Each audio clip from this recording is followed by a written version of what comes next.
Hey, good afternoon, everybody. It is November 18th, 2023, and we are in the Old Testament book of 2 Kings, and we're going to read chapter 17, verse 24 to 41 today.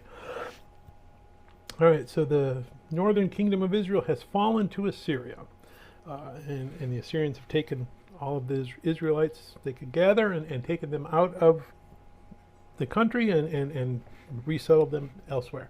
And they took people that they've conquered elsewhere, and they resettled them in Samaria.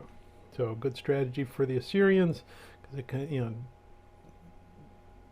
destroys that sense of nation of the people they've conquered, makes them more dependent on them.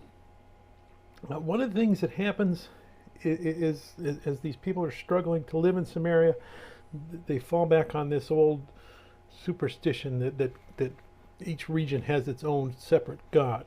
Now, Yahweh is the only God, and He's everywhere. But these people are not Jews, so they say, "Hey, we need to learn more about the God of this region, because that's why we're struggling." So Assyria gets a priest of Yahweh and sends him back and teaches these people about Yahweh. So we see God coming back into this nation that turned its back on Him. Now, it's not complete and total. When we get to the New Testament and Jesus, we see that there's a great animosity between the Jews and the Samaritans, and that these are who the Samaritans are. These are other Gentile people that have been brought in. They were exiled to Samaria because the Jews that were there were exiled elsewhere. So let's go ahead and we're going to read 2 Kings chapter 17, verse 24 to 41. Then the king of Assyria brought people from Babylon, Cutha, Abba, Hamath, and from the Sepharvaim, and placed them in the cities of Samaria instead of the children of Israel. And they took possession of Samaria and dwelt in its cities. And it was so at the beginning of their dwelling there that they did not fear the Lord. Therefore the Lord sent lions among them, which killed some of them. So they spoke to the king of Assyria, saying, "The nations whom you have removed and placed in the cities of Samaria do not know the rituals of the God of the land. Therefore he has sent lions among them, and indeed they are killing them, because they do not know the rituals of the God of the land." And the king of Assyria commanded, saying, "Send there one of the priests whom you brought from there. Let him go and dwell there. Let him teach them the rituals of the God of the land." And Then one of the priests whom they had carried away from Samaria came and dwelt in Bethel, and taught them how they should fear the Lord. However, every nation continued to make gods of its own, and put them in the shrines in the high places which the Samaritans had made, every nation in the cities where they dwelt.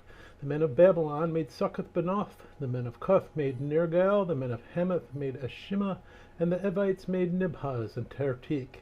And the Sepharvites burned their children in fire to Adramelech and Anamelech, the gods of Sepharvaim.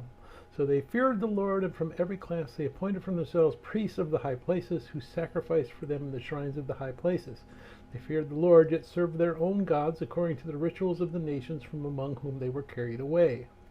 To this day they continue practicing the former rituals. They do not fear the Lord, nor do they follow their statutes or their ordinances or the laws and commandments which the Lord had commanded the children of Jacob, whom he named Israel, with whom the Lord had made a covenant, and charged them, saying, "You shall not fear other gods, nor bow down to them, nor serve them, nor sacrifice to them. But the Lord who brought you up from the land of Egypt with great power and an outstretched arm, him you shall fear, him you shall worship, and to him you shall offer sacrifice. And the statutes, the ordinances, the law, and the commandment which he wrote for you, you shall be careful to observe forever. And you shall not fear other gods. And the covenant that I have made with you, you shall not forget, nor shall you fear other gods. But the Lord your God you shall fear, and he will deliver you from the land of all your enemies." However, they did not obey, but they followed their former rituals. So these nations feared the Lord, yet served their carved images. Also their children and their children's children have continued doing as their fathers did, even to this day. May God bless the reading of His word. May God bless you, and may God bless my little puppy squeaking around. Bye.